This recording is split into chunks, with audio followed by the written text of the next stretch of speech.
So, the stock market. You hear about it all the time, right? Bulls, bears, IPOs. It can sound like this whole other language. But what if I told you that the whole thing started with a simple quest for adventure, profit, and a lot of spice? Let's get into it.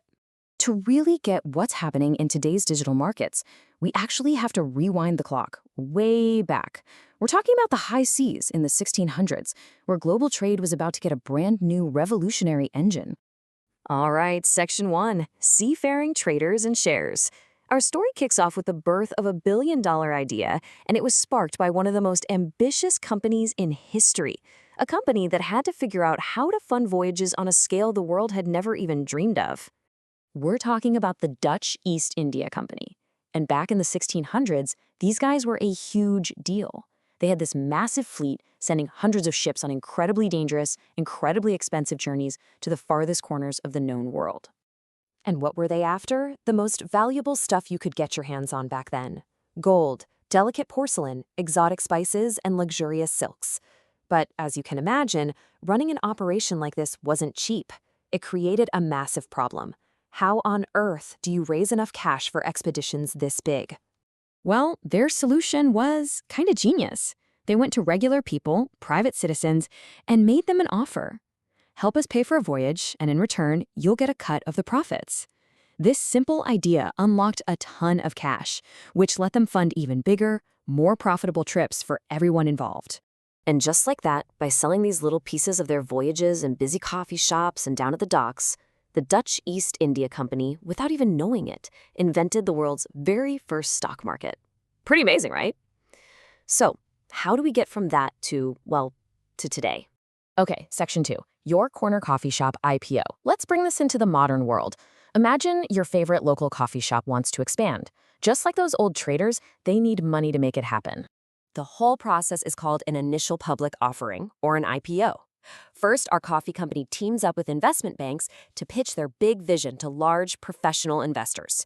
If those investors are sold on the idea, the banks will sponsor and manage the IPO. And boom, that launches the company onto the public market, which means now anyone, you, me, your neighbor, can buy a piece of the pie. And that's really the key thing to remember. A stock is simply a share of ownership in a business. When you buy one, you literally become a part owner of that company. Your investment gives that company the cash it needs to grow, maybe open new stores or create new coffee blends. And as it gets more and more successful, guess what? More people see that potential and they want to buy stocks too. And this is where it all gets really dynamic. All right, Section 3, the price seesaw. To really understand what makes a stock's value go up or down, we need to look at the basics of supply and demand. All this growing interest creates this constant push and pull at the very heart of the market. Think of it exactly like a seesaw. On one side, when demand rises and more people want to buy a stock, its price goes up. That makes every existing share more valuable and boosts the company's total market value.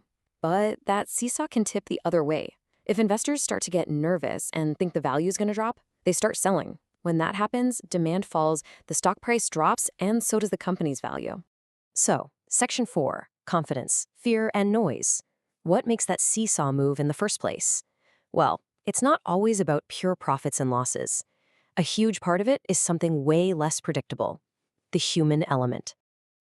So many things can influence an investor's gut feeling. Sure, there are concrete things like the cost of raw materials or a new piece of technology. But then you have all the human stuff, like a new CEO taking over, a bad news story breaking, or even the government changing a trade policy.